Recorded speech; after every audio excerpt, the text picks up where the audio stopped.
we should be live again. So, I'm back. This is a few hours after I recorded the previous draft. Same night, so I'm playing on a Friday night. And we are going to do another Alchemy draft, because out of everything that I've done so far, that has shown up on YouTube, my drafts have gotten, I have like 14 views and an actual like on one of my draft videos, where I have like 1 or 2 views on my other videos for my commander deck builds. So this seems to be the best way for me to get noticed by the Magic community, for people to give me a chance. And we actually managed to get 1,400 gems out of the last draft, so we'll be fine for that if we spend gems now. So we're going to take another crack at it. Also, I do love playing limited Magic. Drafting is my favorite way to experience Magic. Commander is my favorite way to experience Magic from a constructed standpoint, because it lets me use almost every card in the history of Magic, but is definitely a more fun and casual format. So once again, we have opened Lyzel's, the Githyanki Lady's Acrobatics.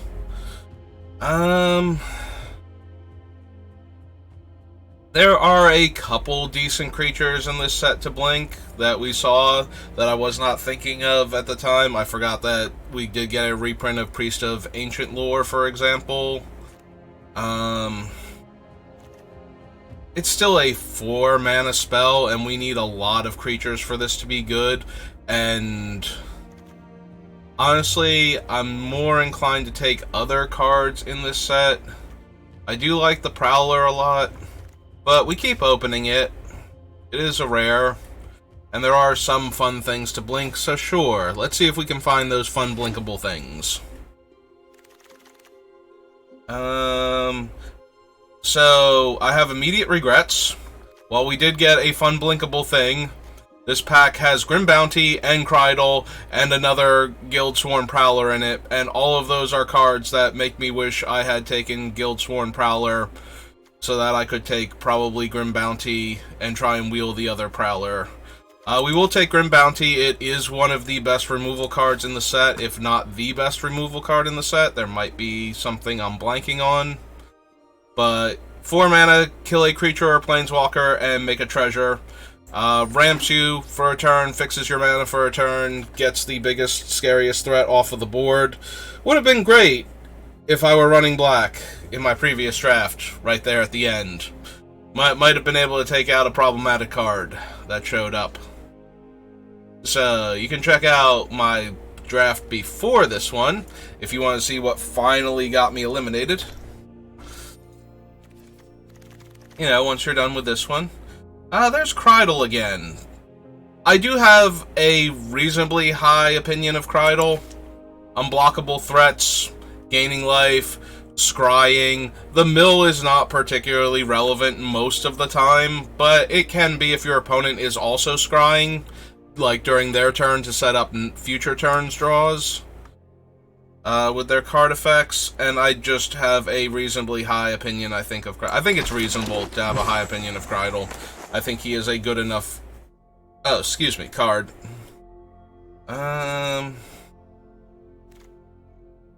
So, we need a bunch of those uncommons in order for this card to be good. So, I think we're good to skip it for right now.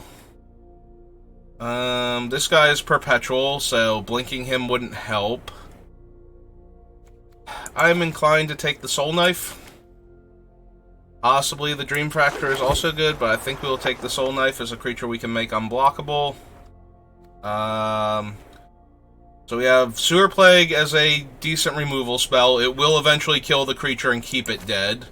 Another Soul Knife. I do have a very high opinion of Clever Conjurer. There is also Incessant Provocation, which if we are running black cards, means we have a good chance to get the ways to sacrifice creatures that we borrow.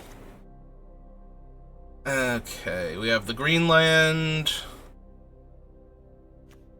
Unexpected Windfall, Seek Knowledge. Maybe Grixis.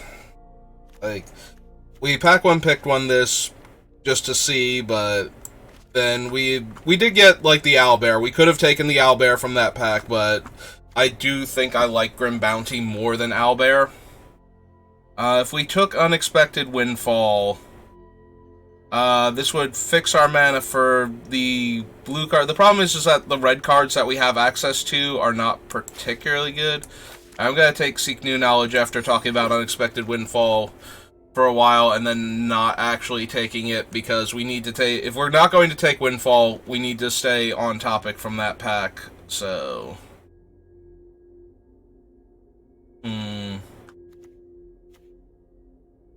This is the, mana leak type effect. Technically, it's a miscalculation, but if it's a creature spell... the creature that it becomes, if they do pay the 2, is perpetually smaller. So not only is it a way to counter their spell early on, but even when they can pay, the resulting creature might not be good enough anymore. Double Team is just a very good ability in this set. Double Team is a source of card advantage. If this 2/4 can attack without dying, then we get another 2/4 and a Scry 2, and we still have our original 2/4. And if it attacks and trades, even with, you know, if they block with 2 2/2s, and we get to kill one of their creatures, we still get another copy of it that we can then cast, because we were able to cast the first one, and we get another Scry 2 off of that. So, I'm very okay with running even this, like, the other double team creatures in this set feel particularly aggressive, so this one is not, but at the same time it still feels like you're getting enough card advantage out of it, potentially.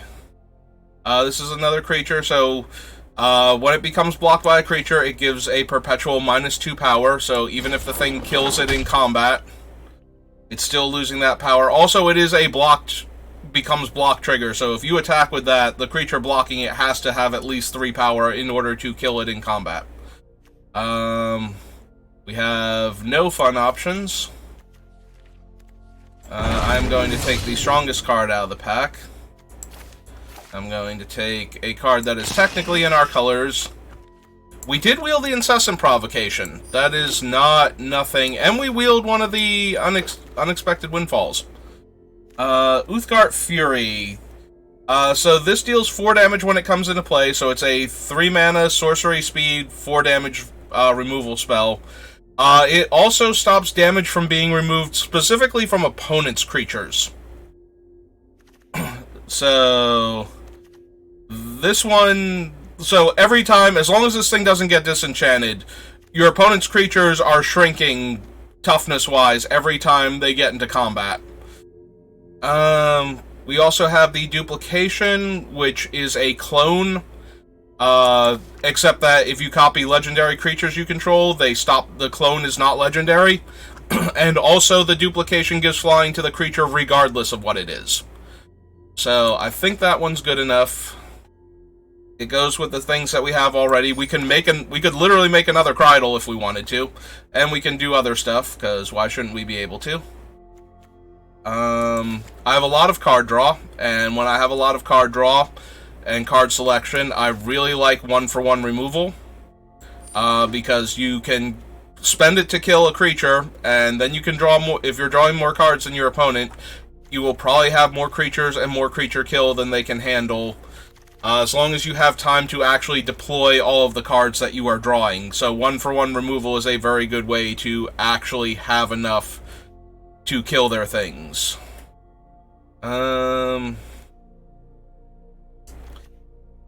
That is very expensive, and we don't really ramp. We can take another Soul Knife Spy. Shocking Grasp is an okay combat trick, as is Armor of Shadows, if we can spend 1 mana to save our creature from a 4-mana creature or a 4-mana removal spell, then we're doing pretty good a lot of the time. None of these are amazing options. I'm going to try taking the Meteor Golem. There are a bunch of blue cards that can blink things.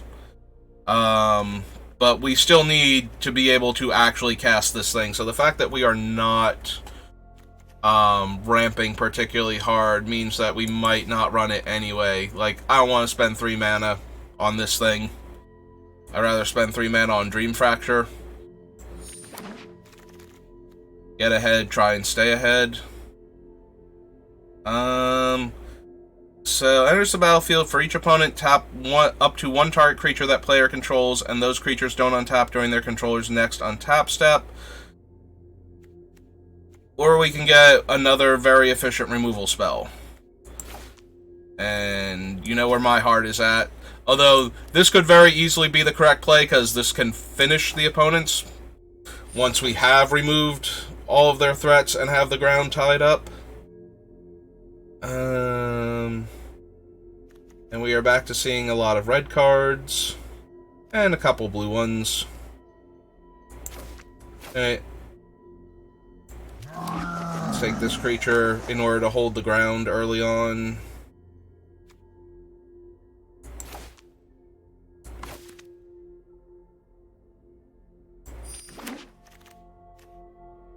Otherwise, in Githyanki, a Shamblegast. I really like Shamblegast in original Forgotten Realms. It either ramps you a little bit or takes out a creature. It's also a good threat for things that are difficult to kill in combat, but have 1 toughness, which sounds kind of weird until you look at things like this Wizened Githzari, and you realize that, yes, that thing actually is kind of annoying to have to kill in combat. I don't think we want a second Demogorgon's Clutches, and the Tamura's Invoker is low priority, so we're going to take that. Take another Undersimplify. Now we will take the armor. We might run that to protect our creatures. Particularly good with things like Wizened Githzari again. They get into combat with it, planning to kill it so that they can stop taking 2 damage every turn. The thing about the Githzari, though, is that O3s are very good against it, because you don't really care if they're perpetually now -2 power, -4, -6, and so on. So they do get held off very well by opponents' creatures once they have perpetually been reduced to tinier things. Like, if they bite the bullet anyway. Oh good, another Grim Bounty. That is almost exactly perfect for this deck, I think. So let's go ahead and take that.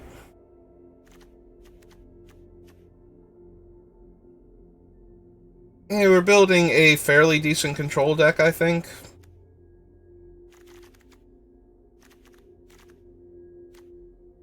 We have a bunch of instants that we can hold up to do other stuff, so that way if our opponent plays around our counterspells, excuse me, we still have stuff to do on our turns. So, I feel fairly good about where our deck is at right now. Let's see. I have a Looter and a Drain Life effect. Both very good. I do like the Vampire Spawn. There seem to be a lot of 2/2s in this set for the early plays. So having a 2/3 that holds those off, which is another reason for why I took the Tamura's Invoker. The problem with the Invoker is it does not kill some of them, and the ones that it doesn't kill can start to be problematic. Most notably, and the Vampire does not do a good job of this either, is the 2-mana creature that has double team, the Gensai. Those can be an issue.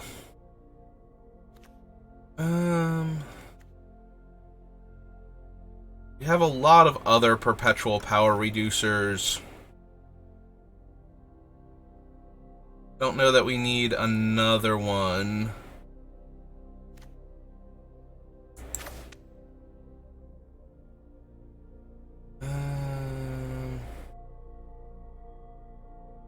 I suppose we'll take the Chain Devil. The downside with the Chain Devil is that if we've already reduced a lot of creatures' power low enough that they are not relevant anymore. Oh, good. More actual decent removal. Sewer Plague, I think I like this card a lot for this set. I think it does enough for its mana cost that I am okay. So, plus X plus 0, and... oh, conjures duplicates, and the blue one is creature, instants, and sorceries. Could be okay. What's our thing look like? We have a fair number of 2-drops, and some of them are creatures. Alright. We're gonna take Sayervok. I will take the land for this pick, I believe. Yeah, I like the land here. Take the dragon. I'm kind of disappointed we didn't see the incessant provocations earlier when I was taking black cards.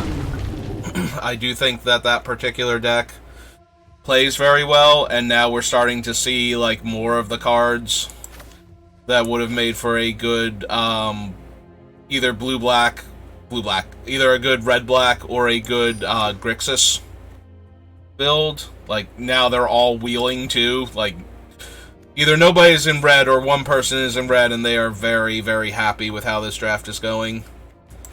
I don't think there weren't any sack outlets that I saw, though, that we could wheel. So, and I don't think we don't even have one in our main deck, so... unfortunate.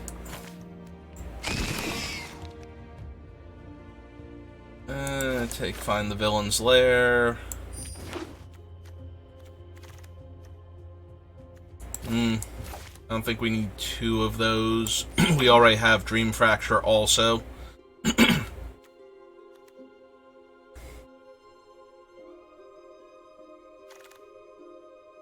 Oh, we did get another Nefarious Imp.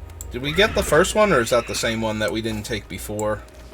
I guess that's the first one that we drafted. Alright, so... what do we actually have to win the game with? Krydle grants unblockability. We have essentially a, like, Aven Wind Reader over here. But it does give us the scry and draw early on so we can find our mana. Sayervek actually makes our creatures huge. Especially with the blue one caring about instants and sorceries also. When this creature is specialized, seek a creature card and put it into your graveyard, then conjure 2 duplicates of it into your graveyard. Okay, I misread him at first. I was reading him too quickly, and I thought he conjured, like, a card into your hand, and that was what you got, but he puts it in the graveyard and puts 2 more in the graveyard, in order to bolster his ability. But I think the blue version is actually much better in our deck. We have plenty of instants and sorceries. Let's make sure we don't have too many. We're going to go T:creature. So we have 1, 2, 3, 4, 5, 6, 7, 8, 9, 10, 11, 12, 13, 14, 15. And we only need 4 cuts. So... we really have 15 non-creature spells. Am I reading that correctly? We have 11 instants and 4 sorceries. I am reading that 100% correctly. Alright, so what are our sorceries? Demogorgon's Clutches. Renicus's Vile Duplication, the 2 Grim Bounties. Alright, so I think we can get rid of the Clutches. I think we have enough card advantage in this deck that we don't need that. I don't think we need all of the counters. I think that's too reactionary, and we have no bounce, so we don't want to keep drawing counters while our opponents have a threat on board that's killing us. So we're going to go down 1 under Simplify. So we can have a mediocre loot, because we always go down a card, or a cancel. Or we can have a cancel where both players draw a card.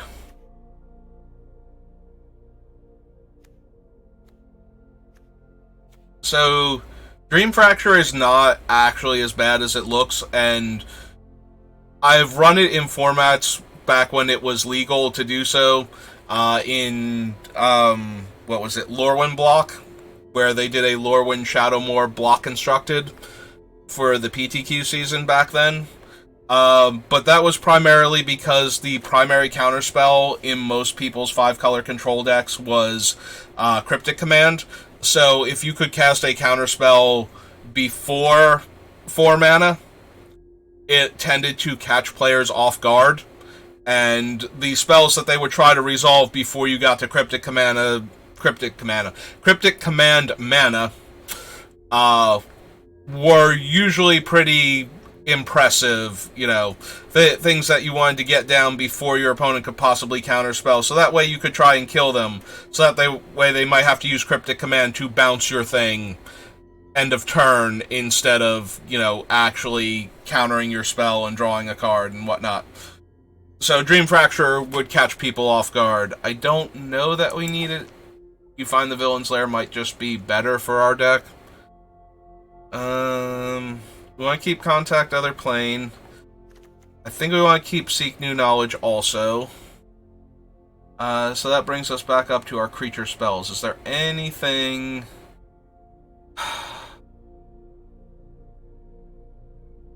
I really don't want to cut any of our creatures. I think our creature count is already, like, at the bare minimum of what I would consider acceptable. So it might just be another Undersimplify. It is an okay spell. We are going to counter some stuff, and occasionally we will make, like, a flying threat or an evasive threat. Other evasive threat small enough that it doesn't matter. I did get that down to 40, right? We were exactly 40? Okay, just double checking. How does our mana look?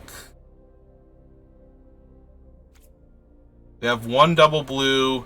I really want to be able to cast the Grim Bounties.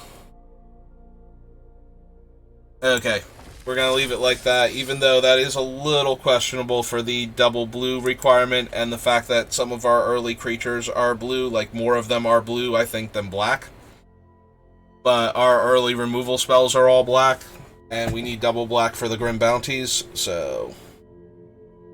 I'm going to leave the mana base as is.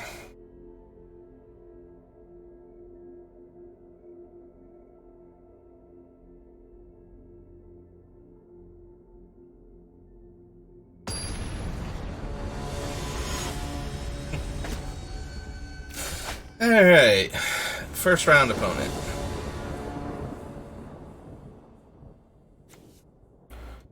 Oh, good. There are those swamps we wanted. Alright.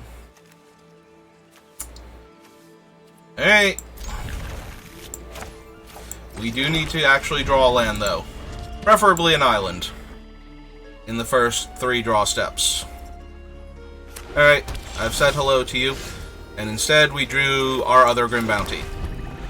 So Arena's going to pick up where it left off in our last game, but we're going to stop at 2 lands, or are we going to actually get to 3 and have an interesting game? I think if we have 3, even if it's another swamp. Alright, I forget what she does. Enters the battlefield, opponent reveals all creatures in their hand, choose one of them, that card perpetually gains, enters the battlefield tapped. Okay. They've chosen our vampire. Oh, good. We are actually going to have a game here. We can very easily kill that. We can drain them too, but we can't block. Has to become blocked for the creature to get -2 power.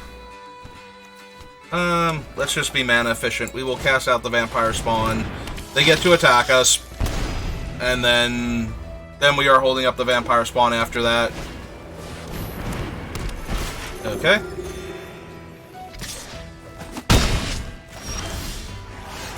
Alright, we have drawn all of the mana that we need now to cast most of the things that we have access to, so we're just going to wall up here. If they attack with the Tollkeeper, I'm inclined to block with the Vampire Spawn, so that way the Weisengithzari just is unpleasant for them to block for the rest of the game.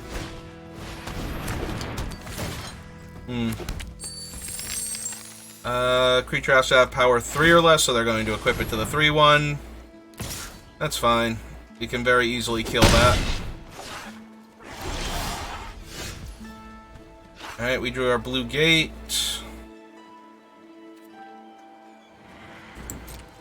Alright, I don't think they're going to block. But maybe they don't realize that it's not a trade. Okay. Also, they have to, you know, want to trade there, which they might not. Alright. So we'll wait until they're in combat with the 3/1, because even if they use a pump spell to save their creature, it will still die in the long run, and this way they can't make the other one unblockable and attack with it. They'll just eat their guy here.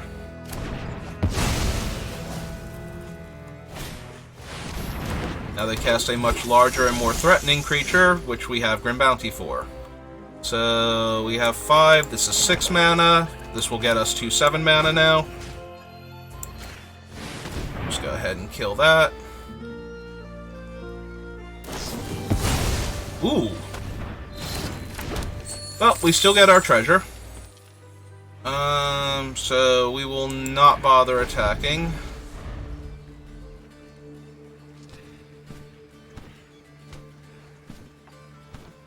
A little bit frustrating because now they will be able to get the 2/1 Menace Spider.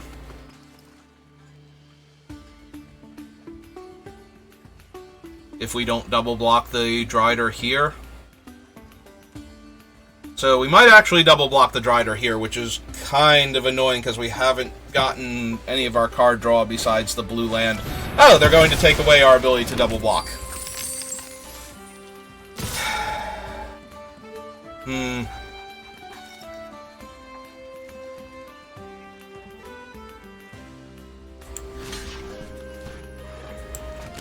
Yeah, I think the spider's going to be a bit too frustrating. So we are going to... Oh, good! They're going to make our golem come into play tapped now. Yep. Unsurprising.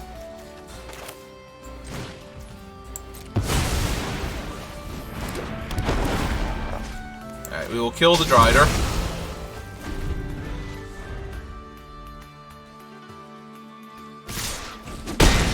Fall to 9. They'll play another creature, and we will be incredibly far behind now for the rest of this game.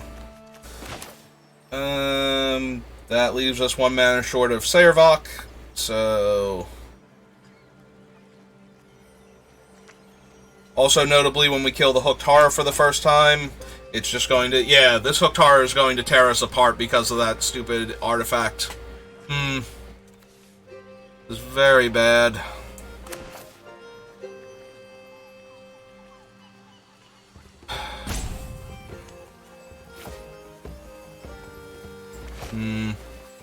Yeah, we are going to lose this game. That one turn where they saved the Drider with the 1 mana trick actually just straight up killed us. Okay. Well, this has been very unfortunate. I don't like any of our options, so I'm hemming and hawing about which one of our terrible options I'm going to employ.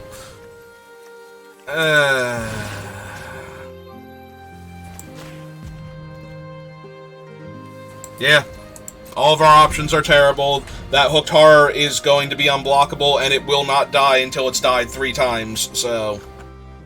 We are just going to get torn apart by it over the course of 3 turns. And if we do kill it, they can always just put the thing on the other 3-power creature, and that one will be unblockable.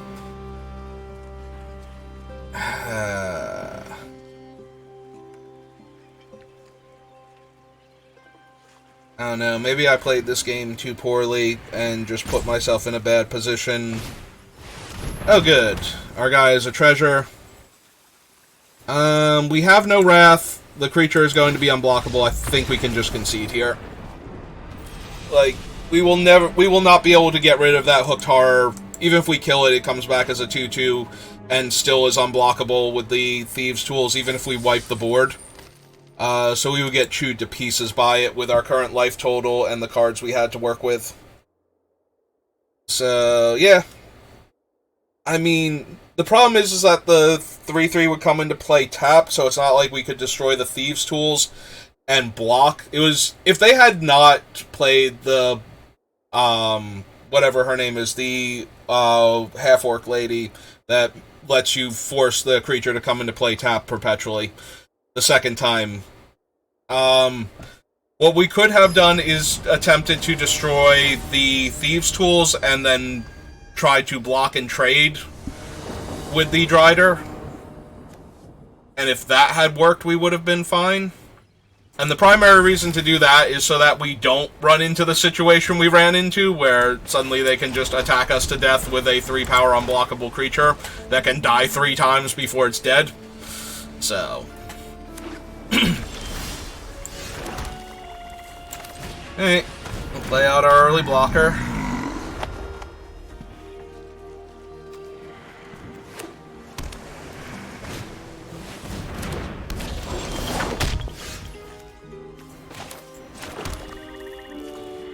Alright, so we can't get lands, and one of the cards in our hand will go to the bottom. Whichever one is the worst one of these. I think we can put the 7-drop back for right now. So we can just block this, and then our creature will be perpetually a -1 power creature, but it will stop the Wizened Githzari from ever dealing combat damage to us until later when we sacrifice this creature to Chain Devils. Which is most likely what's going to happen to it. We are far too short on mana to be waiting for getting to 8 mana. But maybe we can get Nefarious Imp into play first, and that way when we sacrifice it, we'll get the Scry out of it. Yeah. Yep.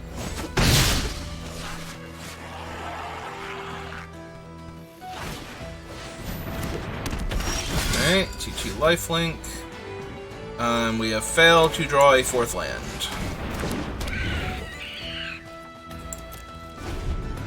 Alright, if they only attack with the Wizen, then the 0/3 just blocks it forever. And keeps getting smaller and smaller. If they attack with the Paladin 2, I will try and offer the trade with the Nefarious Imp, just to get the Scry for when they kill it.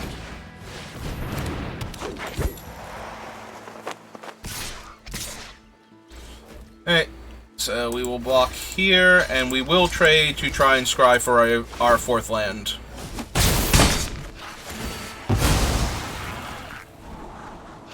Another 4-drop is not helping us in this situation. Our 4th land, however, is doing wonders for us.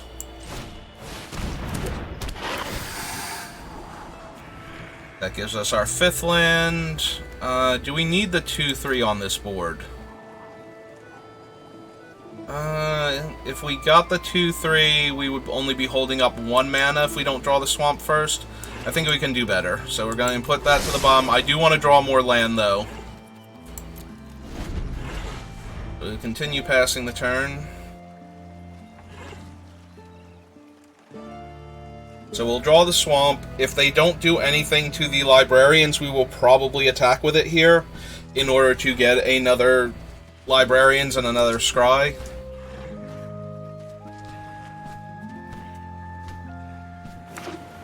I will block the Soul Knife, though, to try and take them off of getting a card.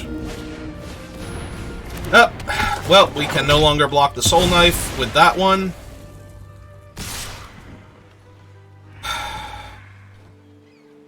Alright, so we will block here. Cast Down cannot kill Rasad here, so because he is legendary. So... Still can only cast 1 spell. So we will cast the Chain Devils. And we will sacrifice Tamora's Invoker. Yeah, I'm expecting them to sacrifice the Githzari.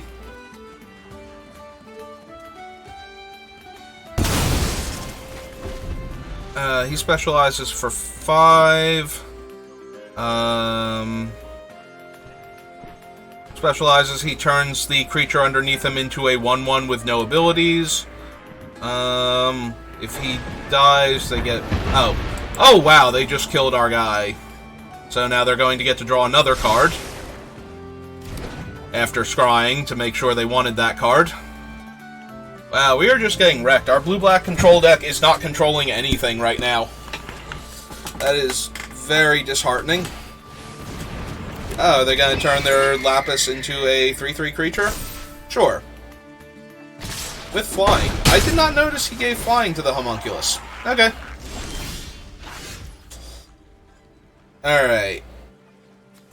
So, this will allow us to kill Rasad and get our creature back. So we get another scry. I do like both of these. I do want the extra blue mana, so we can hold up find the villain's lair. So we're going to keep both of them. And we will probably cast down the 3-power flyer, because we're not in a great position here, unless they kill our lizard again. In which case, I might be inclined to kill the Soul Knife to stop them from drawing so many cards. Keeping these 2 cards is going to be a problem if they actually have removal spells here, because these cards do not help us win if we are not in a stable position. So that might have been a very good argument to ship the Contact Other Plane to the bottom. Because if they kill this lizard, we are going to be in a lot of trouble here. We need to untap with this lizard in play.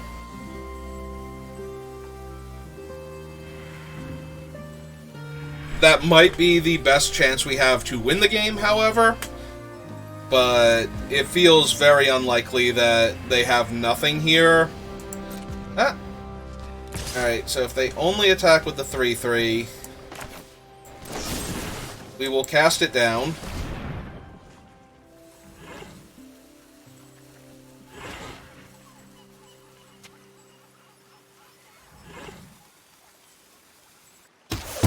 Okay. Alright. Alright, I feel much better about our chances now.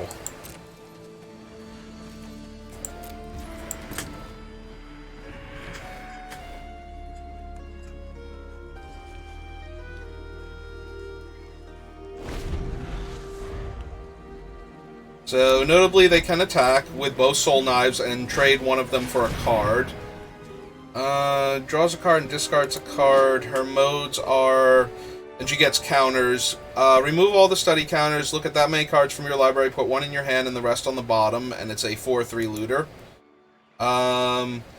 Distribute that many +1/+1 counters among any number of creatures you control.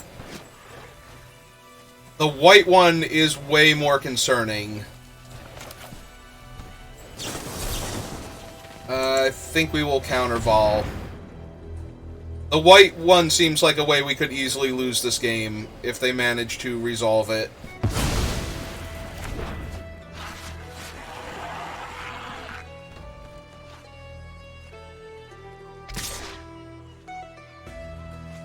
I was gonna say, we are attacking with the 1/1. Alright. I will attempt to eat one of the Soul Knives. Hopefully this isn't the +2/+0 trick. Okay, so we fail to eat the one Soul Knife.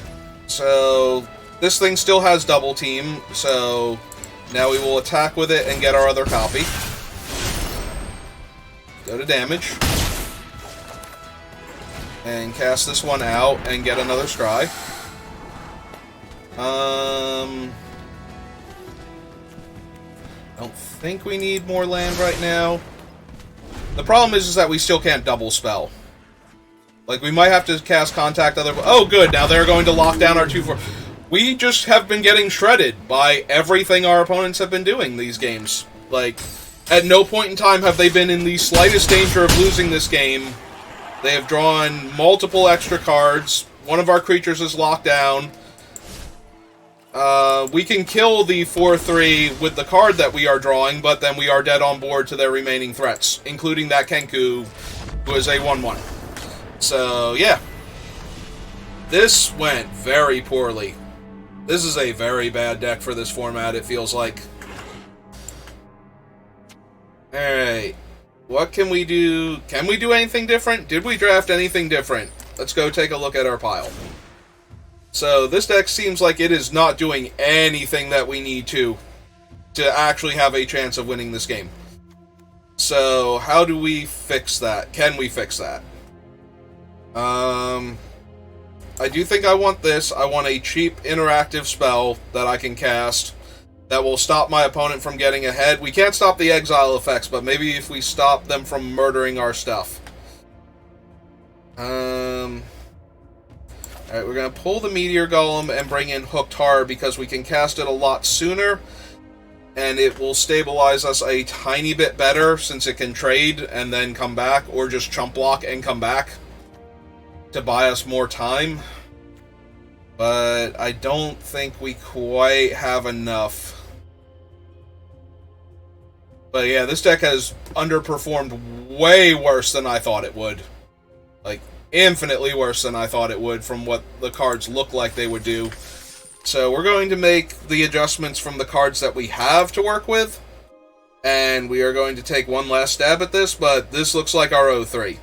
We staved it off the previous draft, but I think this is the 0-3. This deck, it never felt like this deck had any chance of winning either of those two games. And our opponents did not do anything super special or spectacular. And we just did not have any real hope of winning. Well, this hand does nothing. Unless it draws a blue mana, this hand does nothing in the first, 3 turns. And can't even cast Sayervok until it draws land. So we're going to mulligan that. We will keep this. I'm hesitant to put this back in case we just flood out, but it is the least effective card in our hand right now. We need lands to cast our spells, and we need cheap creatures that interact. Also, drawing an island there instead of the second swamp is probably the worst land we could have drawn. Definitely the worst land now. So we're going to play out a 2-3 on turn 3. That can't block our opponent's 1-2 without dying. Okay. Little interesting, we are blue-black. Okay, there we go. That, if we were going to draw land, that is the land I wanted to draw. Notably, though, our hand is still terrible. We have 2 removal spells and no card draw because I put the 1 medium card draw back. Although our opponent is missing colors. Alright. Well, we have a stalemate, so once they draw out of their color screw or land screw, then I think we're in bad shape. But the 1-2 is nowhere near threatening enough right now for me to want to kill it. If they cast... Okay, they have another one. That's still not particularly anything. I will take the 1 damage from this one when it attacks. I would rather kill one of these things if I'm going to waste a removal spell on it in response to, one of the good removal. We could have put an island back, and we would be doing so much better just because we could get 2 spells and put another island back. Our opponent has found their other color. So, let's see what they do. They have their own vampire spawn. That's fine.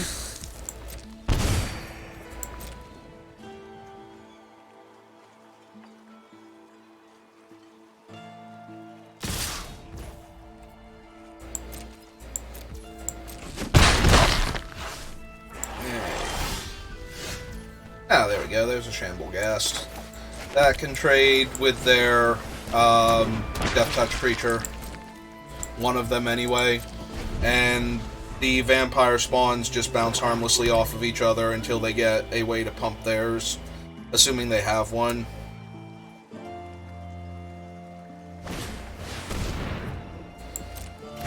That one we might have to Grim Bounty. That is a card advantage engine, and we have no way to kill it other than using a removal spell on it, so we are probably going to do that.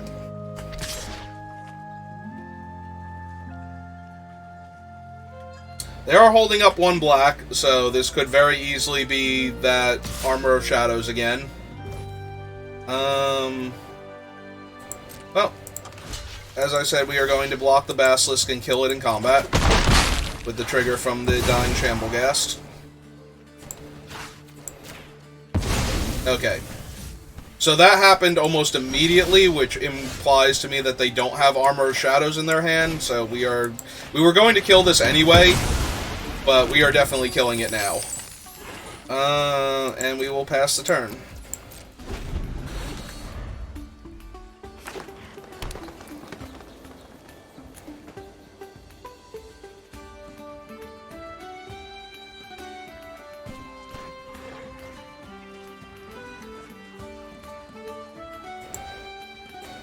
So we know that is the last card in our deck. We don't know any of the other cards.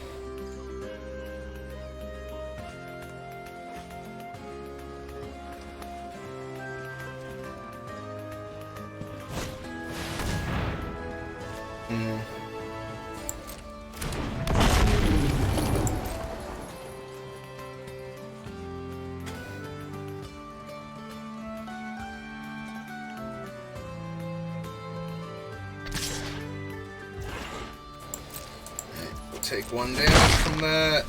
Good. My turn.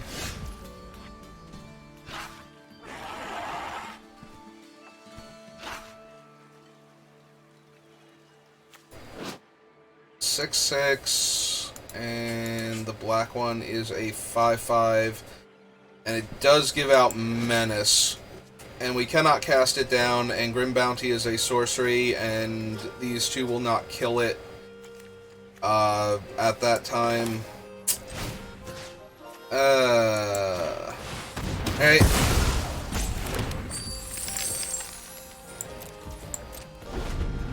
Okay, we'll pass the turn back.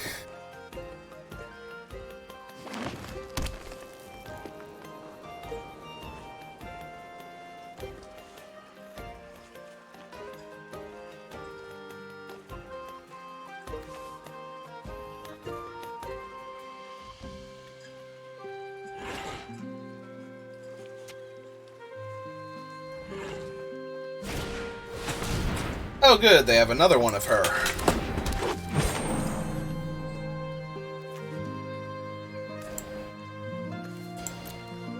Is she an uncommon? Okay, she is an uncommon.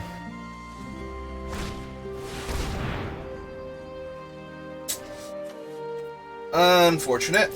Glad we held on to the swamp. I guess we will lose the cast down since it's the least effective removal spell in our hand. They did mill 2 swamps, though, so I do appreciate that. That's actually worth the 2 life that we just lost. To not have swamps on top of our deck anymore. Okay, we'll go to 11.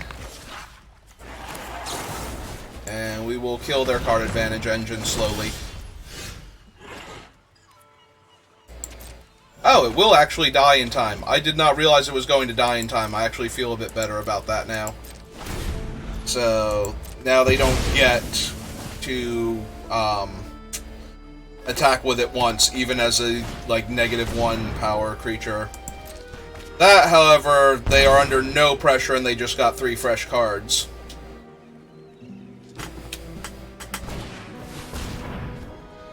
Death Touch, and slowly kills us. And another Basilisk. The biggest problem with these Basilisks is we actually do not have a ton of creatures in our own deck. Like, them killing a creature with the Basilisk is actually kind of a problem for us, because of the way I drafted this deck. Deals 1 damage to each player. I probably should have killed her before this, but let's not make my mistake worse by not killing her now. Okay. Let's cast the Adventure. Yes, I would like to draw more cards, please, and thank you. And then we will cast out the 3/3. We won't attack. Now we will trade the Vampire Spawn for one of the Underdark Basilisks if it attacks. Just to get it off of the table, because we are at 9. We can't keep taking 1. We took 1 for a while because we could afford to, but... Oh, there's their Sewer Plague. Alright, so if they attack, we're just chump blocking with the 1/1. If given the option, because it will die anyway. And so I would rather not take damage. Right, so we will block there. And yeah, I think we have to block now.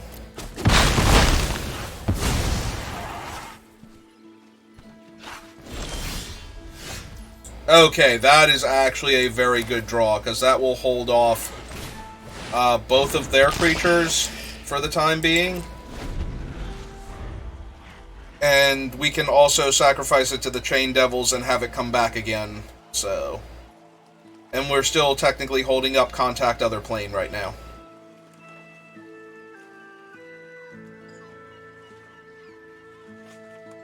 Which I think we will use our treasure to cast that at the end of their turn. If they don't do anything to mess with that beforehand. I can't imagine them doing anything where, if they're making us discard cards, I'm casting this in response to discard the 2 worst cards out of the 3 in our hand.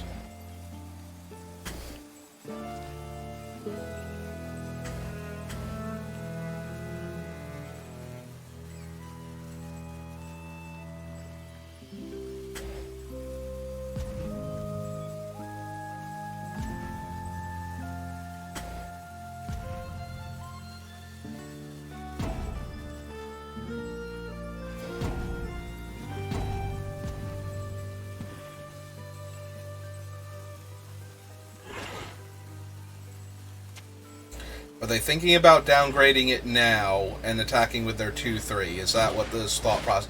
Ah! They have a Chain Devils.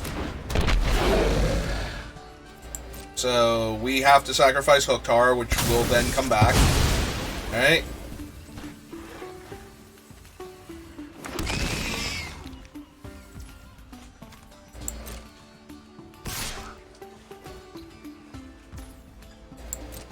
Yep.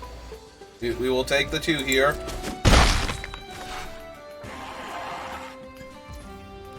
And we will cast this. Auto-pay. Hope for a high roll so we can at least scry 2. Obviously the nat 20 would be great. Nope. Just draw 2 fresh cards. Only one of them was a land, so that's pretty decent. Alright, we did get a sea tower that we'll be able to cast later.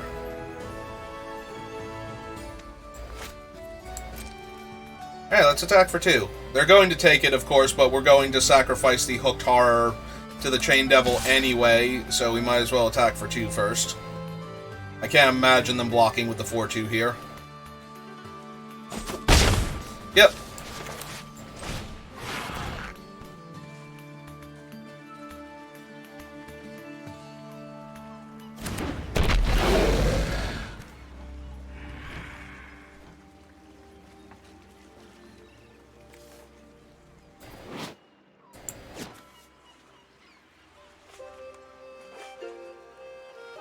How do you feel about this one, opponent?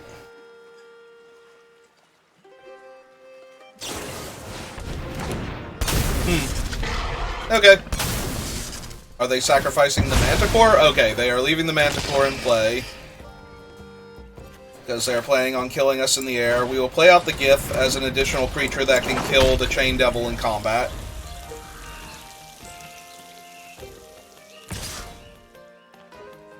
Unfortunately, we have used most of our targeted removal, so...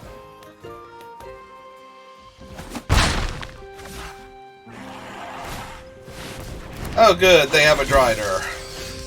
Ah, we have used most of our targeted removal, but not all of it. Okay, so we need 4 mana and 3, so 5 mana with this between the tap. So, yes, we will still be able to activate it afterwards. We'll still be able to cast Sewer Plague afterwards.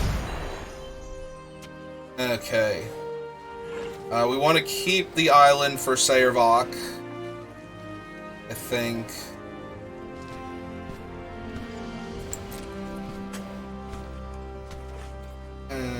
can't really attack comfortably here. We'll probably have to Sewer Plague down the Manticore just because of our life total, which is sad, but that's where we're at right now. Sorry, creaky chair. Lean forward now.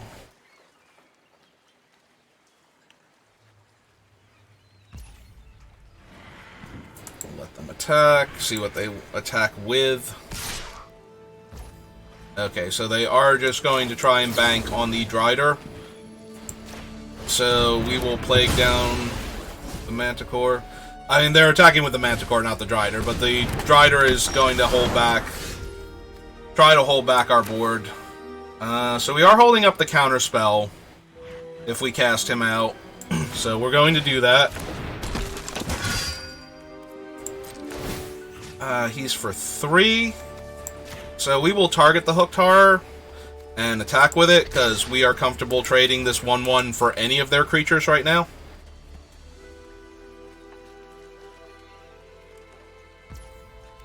Alright, they're going to take it. And we will pass the turn back to them. We have great blocks on all 3 of their creatures and a counter spell for their combat trick, potentially. So, or a removal spell. So this is all good for us. Yep. Recycle that. Cycle it again. Nope. Seems good to me.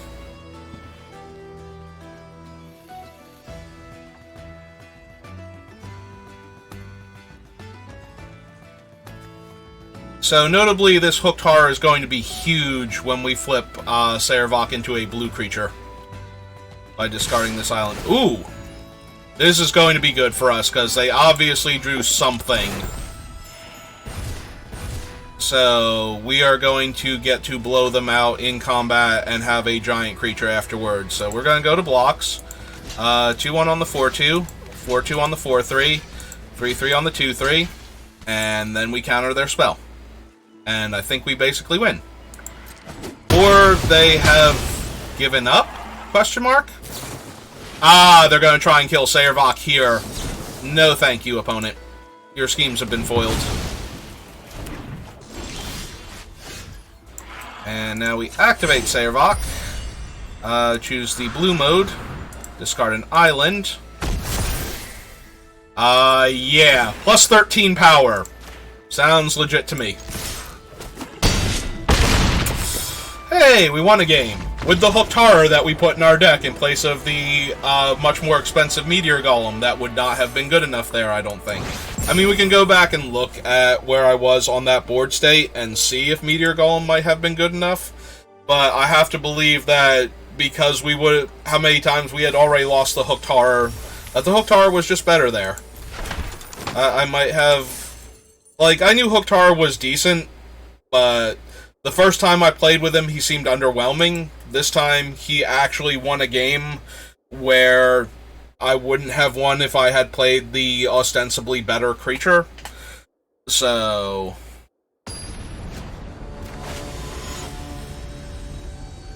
hey, let's see if we can get at least one more win with this deck. Well, we have a lot of removal.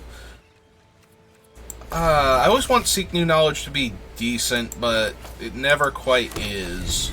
Hopefully we draw the land for our Lizard Folk, and or some early plays in the meantime so we don't get run over. Alright, let's see what we get. Like, we're not doing anything else this turn. Duplication of target creature you control. Alright. Put that one to the bottom. It did give us an early play for our opponent's creatures if they have any. Oh, that's an even better early play if it doesn't immediately die to, like, a Dragon's Fire or whatever. It's probably going to. Like, I doubt our opponent kept a hand that both has no early creatures and has no early removal with their double red draw. Ah, they're going to eat our deck? So they're going to get Grim Bounty, which is not castable. It is unfortunate that they actually get our Grim Bounty. Oh, they have chosen the land because Grim Bounty is unplayable. They would like land to cast their spells with. I wonder if they are actually red-black, or if they just needed more mana to cast spells with at this point. Well, we did not draw our third land, or fourth land, rather, but if this does not die, we get another shot at it. And that shot has similarly missed. We don't have 7 cards in our hand. I can play the Shamblegast. I'm thinking about the 2 damage to all non-dragons card, is the card I'm worried about. Why I'm disinclined to play the Wizened Githzari. At least if they cast that here, that will give us our 4th mana. And we will be able to play the Lizardfolk Librarians on our next turn. They're just going to keep eating our deck. That looked like Sayrvok. Oh no, that was Nefarious Imp. I thought that was Sayrvok. So they can get a 2-1. And they have chosen that 2-1. Well, our opponent is very slowly milling us with their mono-red mill plan.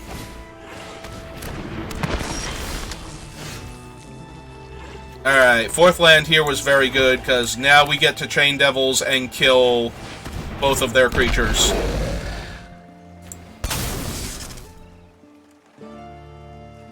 And then get in for 3 damage and draw a card.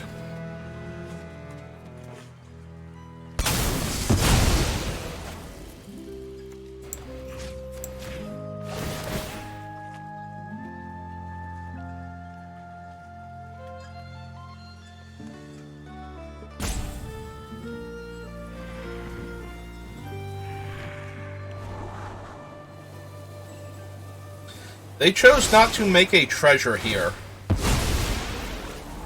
And take 2 less damage. I cannot believe that that was correct. Even without knowing what's in their hand, I have to believe that they were better off making the treasure for a future turn to try and claw their way back into this game.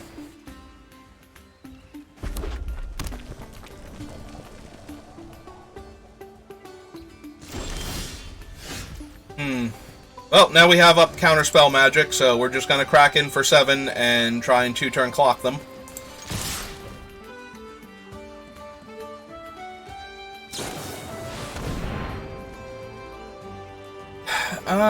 If we give that -3/-3, we could theoretically top deck a land and cast the Wizened Githzari to put lethal on the battlefield. So, I guess let's do that.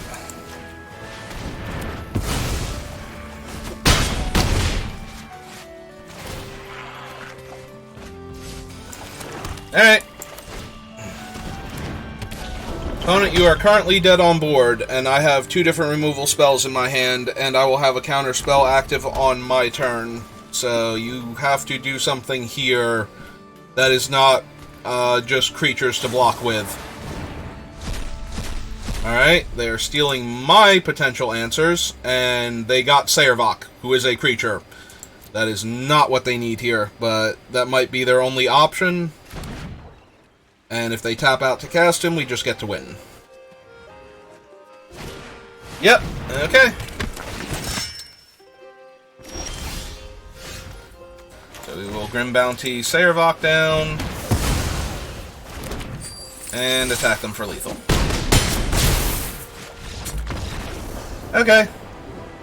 Our opponent's deck found a lot of prisoners. Unfortunately, none of them could help them escape the dungeon that they were in, so...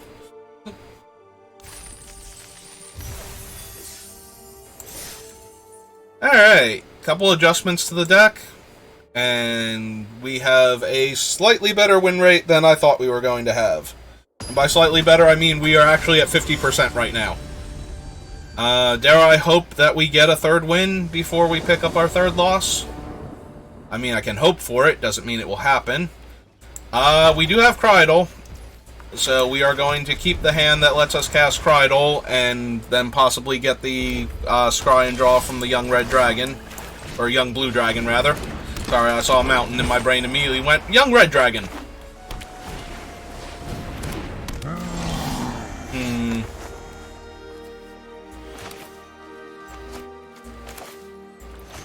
Alright, let's go on an adventure and see what we get.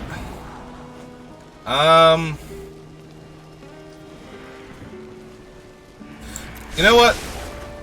I'm fine with that for right now. Play our land. We do have to deal combat damage to them, so we will just pass the turn. So this allows us to go turn 4 librarians, and then turn 5 whichever creature we feel is better. If it looks like they're sandbagging a lot of removal, or we need to produce a lot of blockers. Alright. That thing just gets way too out of hand. I am very comfortable killing it and the thing it would have been forever.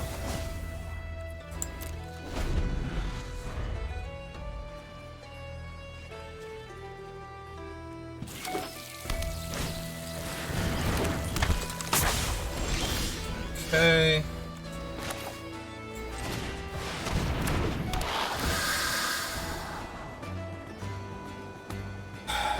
We have 2 more lands, so we have 3, 4, we have 6 mana. I think we can afford to put 2 lands on the bottom right now.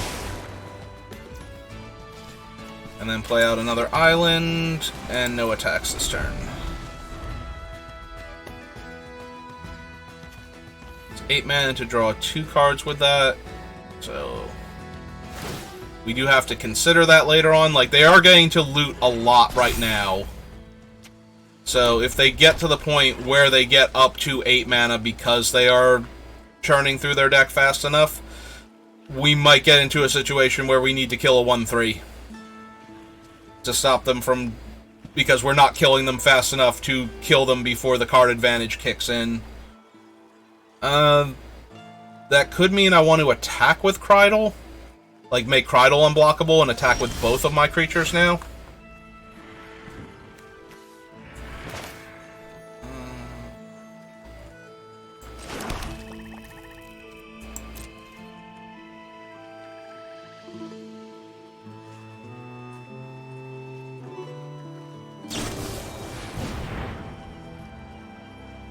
Okay, so we'll let that resolve. That goes back to our hand. We will attack with Krydle. No, we won't attack with Krydle.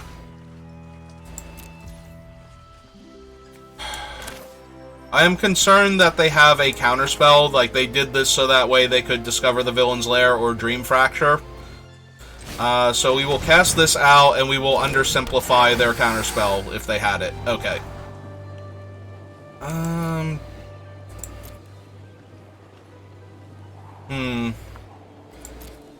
don't think we need the Wise and Githzari because all it does is make that thing like a negative. We saw what it did when I was blocking with mine forever. Part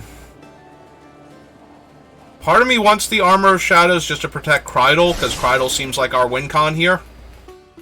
So I think I'm going to keep that, and we just hold up under Simplify. If it's a creature spell, so it's not actually a creature spell right now, but we would counter it and stop them from getting the dragon also.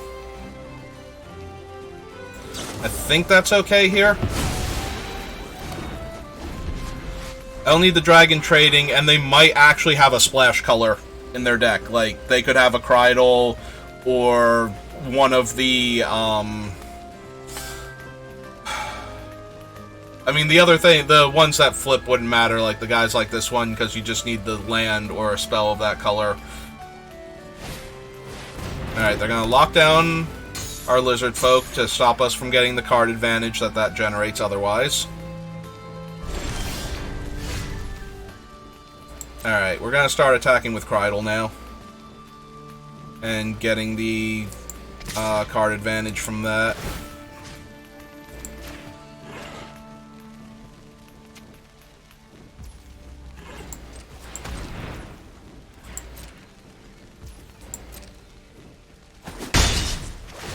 So we mill them 1 and we get a scry. They only lost an island. I'll take more spells. That seems fine. Pass the turn for now. Neither of their creatures really merit getting hit by Grim Bounty yet. What does the red version do again? Deals that much damage to target creature or planeswalker an opponent controls. So yeah, we'll protect it with Armor of Shadows if they try and set that up to kill Krydle. Alright, they get a damage through, but now we don't have to pay for Krydle to be unblockable. Oh, yes we do. Costs 1 less to cast for each creature that you attack with this turn, and is a 4/4. And as long as it's your turn, it has double strike, or first strike. Yep, that's a problem. That's a thing that demands an immediate answer. Fortunately, we have that answer.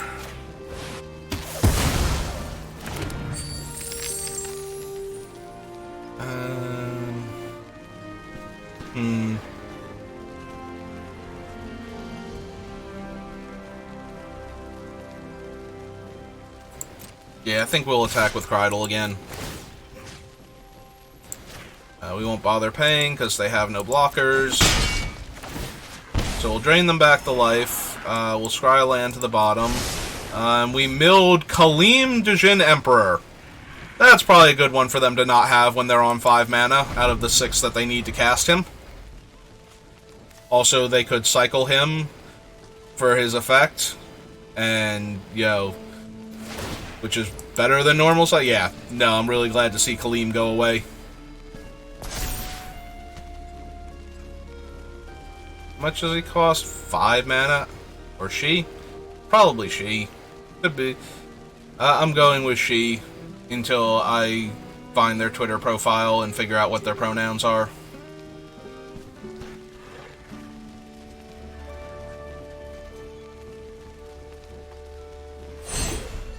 Yep, they are going to attempt to kill Krydle here. And we are going to save Krydle here.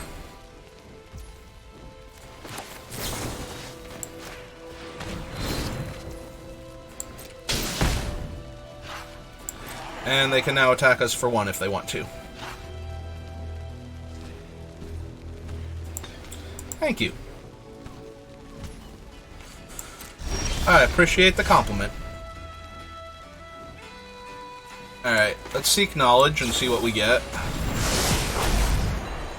I was going to say, the Shambleghast seems like the weakest creature. Weakest card in our hand, so we can easily put that one back. We have to pay 2 to make this unblockable, and they can attack us back for 5. I think I'm still okay with that, though. So, we'll attack with Krydle and pay 2.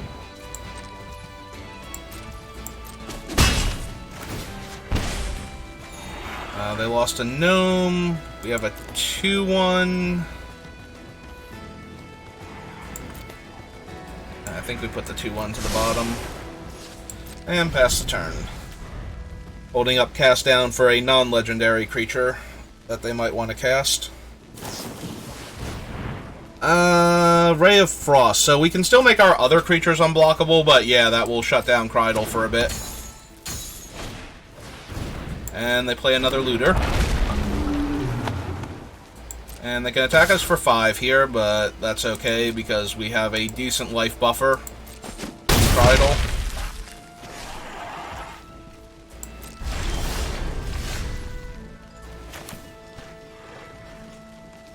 That only leaves us with 2 mana left over. That is kind of disappointing, but I think we have to do that because that holds off their field if they can't interact with it.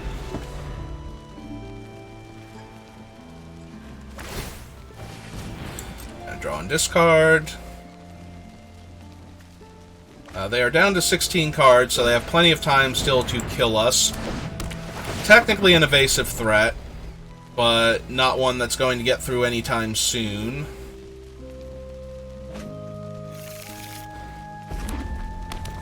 Mountain from their deck. That makes me think that the card in their hand might be a land if they played out the land rather than looting it away, since they've been discarding cards constantly. Okay, so that can easily deal with anything on board.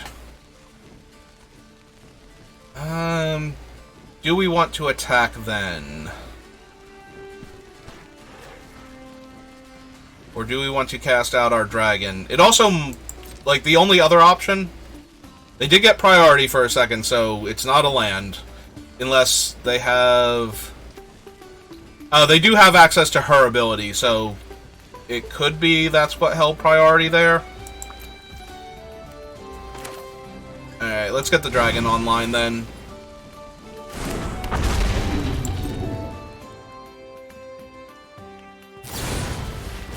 Oh, it's young red dragon. Okay. That is fine, because it cannot block, so we will be able to attack into it safely. And we can sewer plague that one down, or cast down it.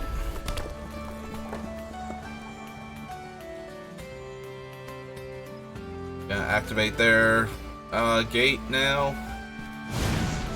Nope, they're gonna cast their dragon. That is a gate, right? Yeah, gate to Sea Tower. Alright, their attacks are terrible. They pass the turn. Come back to me. That's a wonderful draw. Alright, let's start putting this game away now. We'll hold up the counter spell, a different removal spell, and the contact other plane for their turn. And we will start attacking their life total. We will not bother making this unblockable. If they want to chump with their 1/1 flyer, they are more than welcome.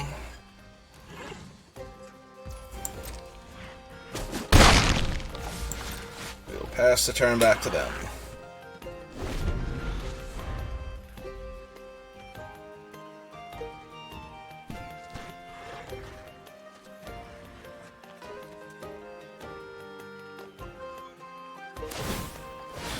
Alright, they're gonna get another card to work with.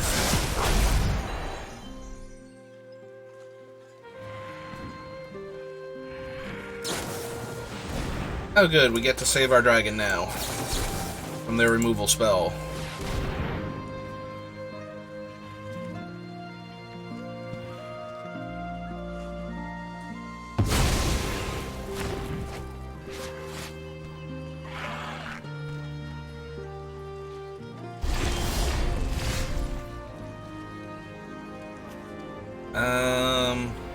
Number of creature cards in our graveyard. Our count is actually 0.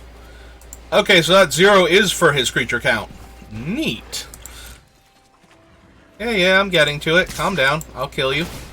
I will kill you in all good time. I'm reading my own cards. If you're feeling that bad about it, you may concede. I'll allow it. I'm very magnanimous that way. Okay, they have access to 3 mana. I would like to contact other plane in response and see what our options are. I definitely don't want 2 islands here, so scry those to the bottom. And we still drew 2 lands. Yep. They rolled high enough, so they take no damage from that.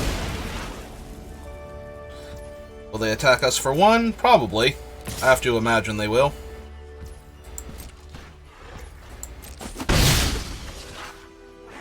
Alright, so notably we do need an island if we want to have Sayervok do anything cool in this game. Because right now he is giving out +1 power and nothing else.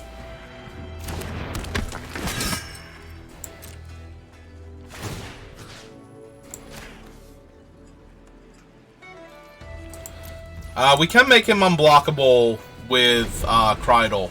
So him being +1 power, actually... Never mind, that's a 2-turn clock. This is what I mean when I say, like, I am so focused on how things went wrong there, that I am not focused on how things are still going very, very right.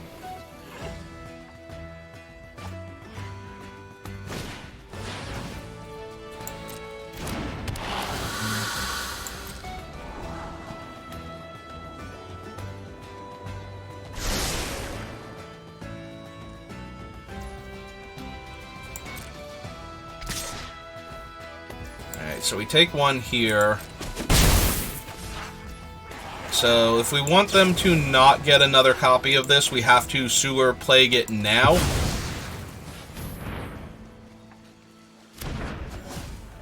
So on our upkeep, it goes to 1, and on their upkeep, it will explode. And there is our island. So this might be a moot point. He is 3 to specialize. I guess we can still use one of our blue mana here. We will go for that version. Discard the island. Servok is now a one-shot by himself.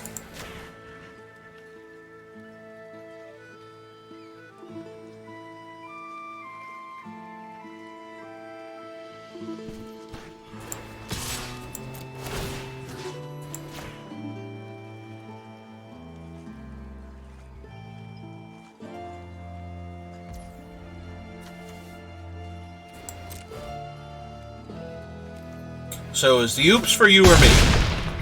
The oops was for you. Alright.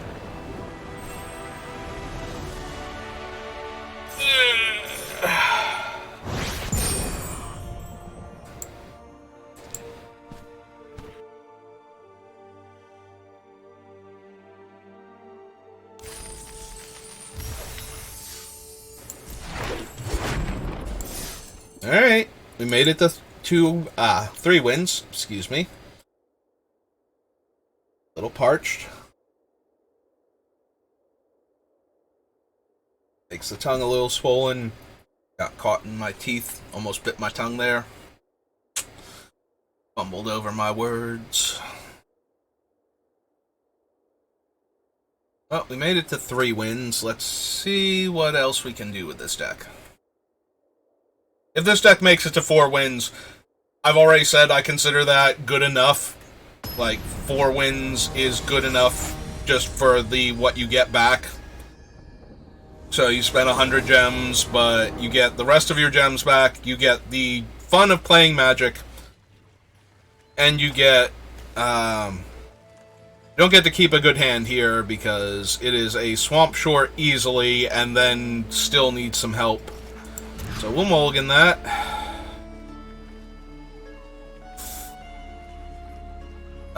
What are we putting back?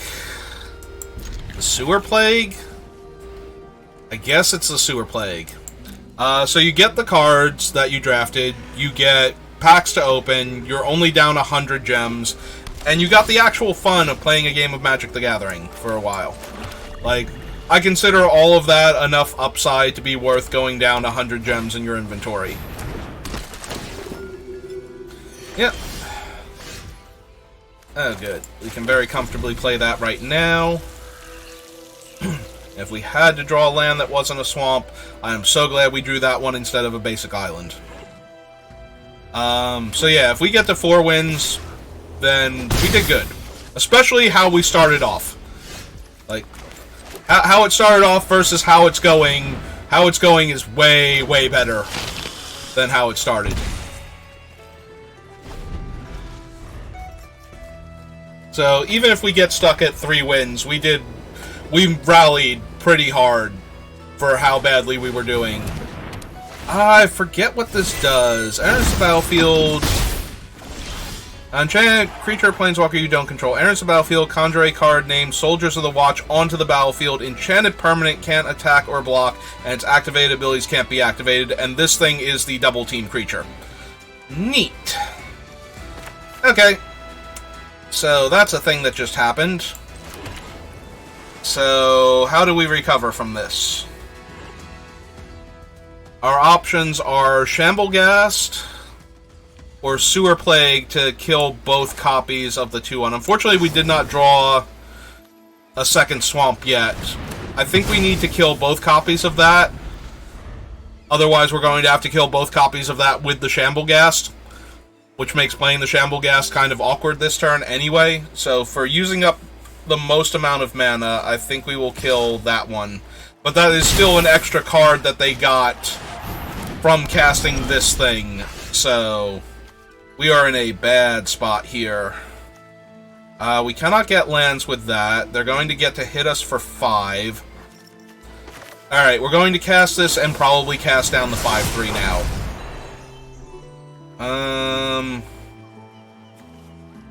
Alright, so Shamblegast is our least impressive card again. And yeah, we will cast down the 5-3 while it's vulnerable. We are still basically 5 cards to 5 cards when we draw next turn. And our opponent is mono-colored, so if they don't play anything too scary, I think we're in a good spot here. Alright, they get to flicker that thing and gain 2 more life.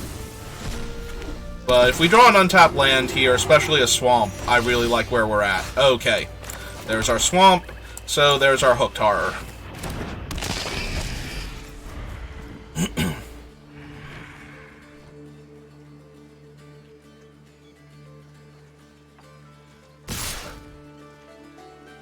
Terrific. Well, I have zero problem trading the first instance of the Hooked Horror for whatever their combat trick here is. Yep, still okay with this. Their creature still dies. They do get the boon now, where the next creature they cast will get the power boost also. Ah, they found their other color. And now we'll both take a damage from that.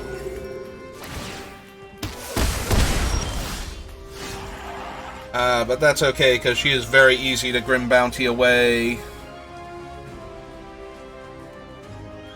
Also, we just have a 2-2 that kills her in combat. And if they go to Specialize, we can Sewer Plague her down. Excuse me. And if they don't do anything, then we have Contact Other Plane. So, I think we're in a good spot here.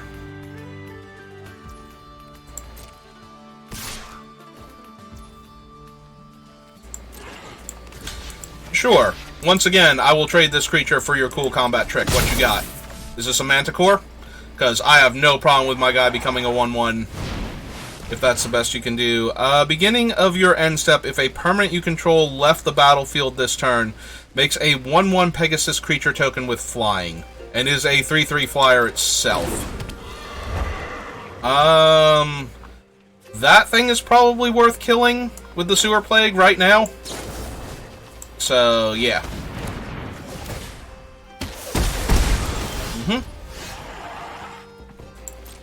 Goodbye, Pegasus. Thanks for visiting.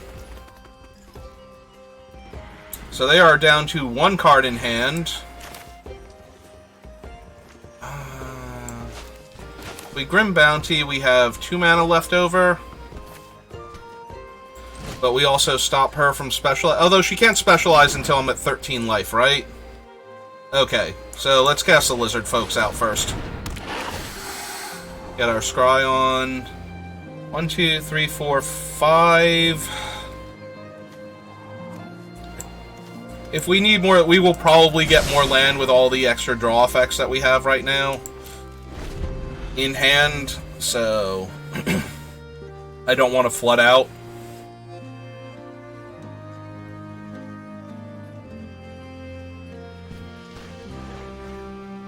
Yeah, we can very comfortably attack into Shadowheart next turn with the 2-4. Shadowheart can very comfortably attack into us. If she wants to. They have chosen not to, though. Okay. 1 card left in their hand. Let's kill their best creature, power and toughness wise, and attack with the Lizard Folk. Like, there's no reason they can't just block with the 1-3, but we get another Lizard Folk out of this. So that means we get more Scries. Play our land. And yeah, let's cast this one so that we have another creature that can attack comfortably next turn. If we trade it off for Miss Shadowheart, that's okay. Are we gonna blink the Dawnheart Cleric again and gain 2 more life? Because I'm okay with that one. Or do we want to exile a card from my graveyard? Yep.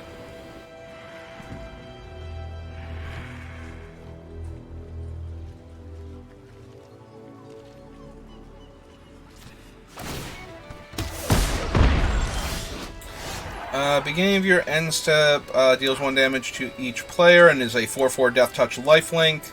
4/4 Death Touch. Beginning of your end step deals 1 damage to each player. Whenever you lose life during your turn, create a 2/2 Knight token.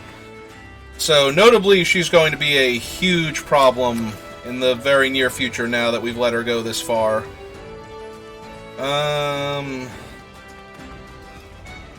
Let's see. First, let's try and draw a card. See if they let us do that or not.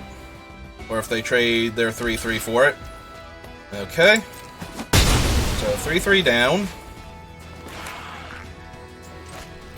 Now let's contact the other plane. Ooh, natural 20.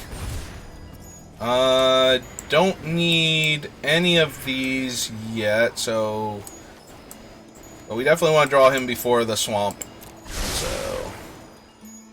all those to the bottom. Fresh 3.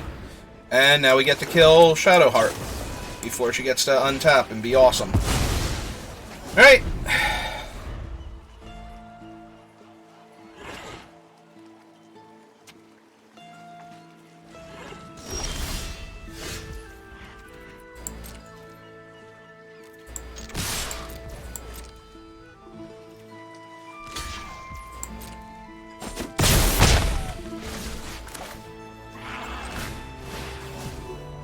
Another librarian.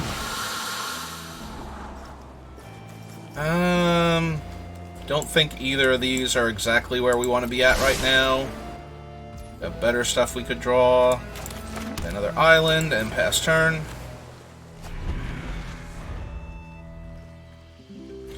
Yeah, unfortunately that we can't kill the Dawnbringer Cleric right now, since that would mean that any good creature they drew would die to the Chain Devil. Especially since we have the vampire spawn to sacrifice.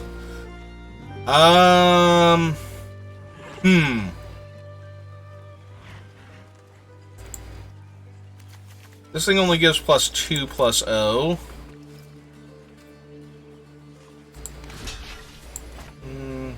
Yeah, I think we just take the one here and see if they have a cool trick that, you know, does more damage to me or makes this creature better. Ah, that's what they were hoping for. They wanted to kill one of the 2/4s instead of the recurring 1/1.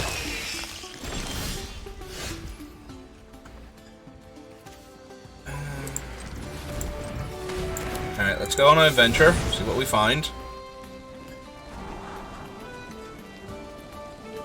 Sarevok has been consistently one of our better creatures. Unfortunately, we still only have one creature in the graveyard, and no blue mana at the moment. But we will cast Sarevok out anyway.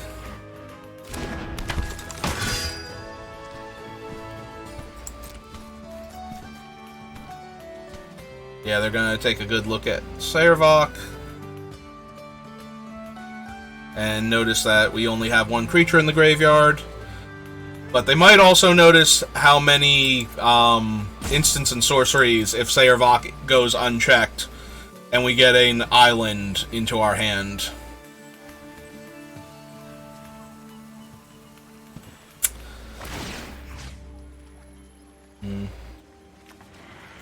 Yeah.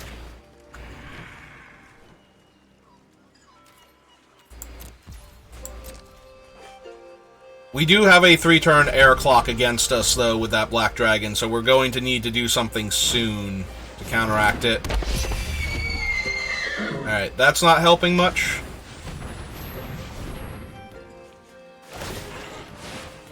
Other than giving Vigilance.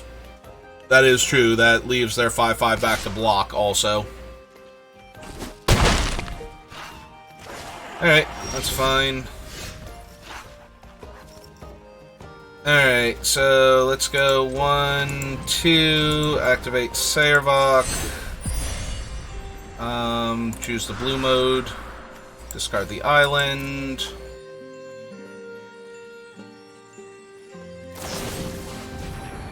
And they're going to rob him of his abilities, and Humiliation deals damage to it equal to the number of creatures you control. Unfortunate. So that's very close to being enough to kill us. So we will play out the 3/3 now. But yeah, we're going to need like a Grim Bounty or something to kill that Black Dragon, like next turn. And we've drawn so many cards already, and we've used one of our Grim Bounties. I think we just have to go to 2 here.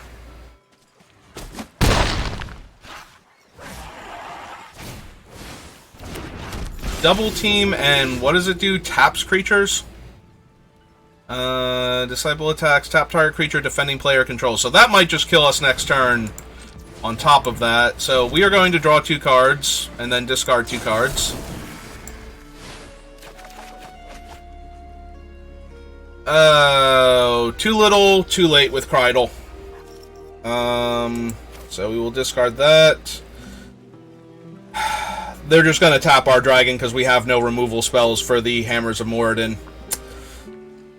Otherwise, we could block with the dragon. It wouldn't kill it, but we would live, and that might buy us enough time. Alright, let's play out the 4-2 and sack our thing, and hope that they play sloppy next turn. Yep.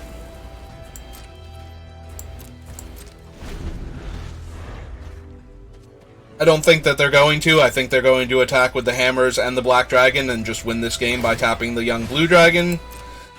But we will give them the chance to play incorrectly.